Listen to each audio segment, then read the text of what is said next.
Philippines, hello to the world, hello universe. Update tayo guys. Ito yung tinatawag ni Presidente Bongbong Marcos guys. Katatanim lang, magpaani na kaagad. Ito yung diskarte na. Ito katatanim lang natin, 10 days pa lang to. Tapos ito naman magpaani na kita guys. Mayroon ako ikwento sa inyo guys. Ito yung programa ni Bongbong guys.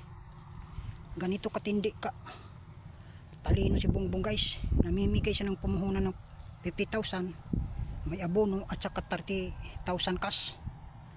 Samantala may panahon, sa panahon ni Noynoy Aquino, may programa si Noynoy Aquino, nakaabil kami sa programa. Namimigay siya ng binhi naman yun ng binhi ng ito yun ito guys, sa 15 guys. Namimigay siya ng binhi ng mais. Tapos kapag mag-ani ka na guys, di ba 3 buwan yun yung pag-ani ng mais, bigyan kami ng binhi. Tapos namin pag-ani ng pag-ani namin ng mais na yun, mayroon kami insurance guys. Insurance, binibigyan kami 10,000 yung natanggap namin.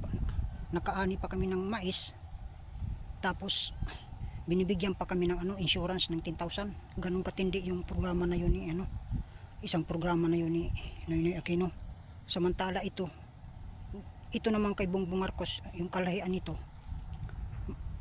nagbibigay sila ng 50,000. tapos pagpaani mo, kapag magpaani ka na, kukuha sila ng 20,000 kilos. Ganun ka-wise itong programa na to. Ganun, alam nyo na guys kung anong ibig sabihin.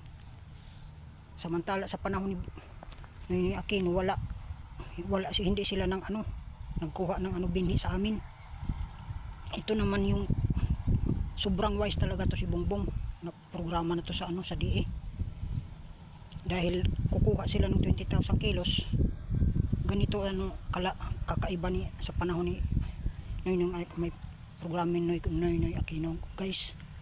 Yung lang yung balita ko sa inyo, yung kaibahan sa programa ni PBBM at saka ni late Noynoy Aquino. Ganun talaga guys. Thank you guys for today's video.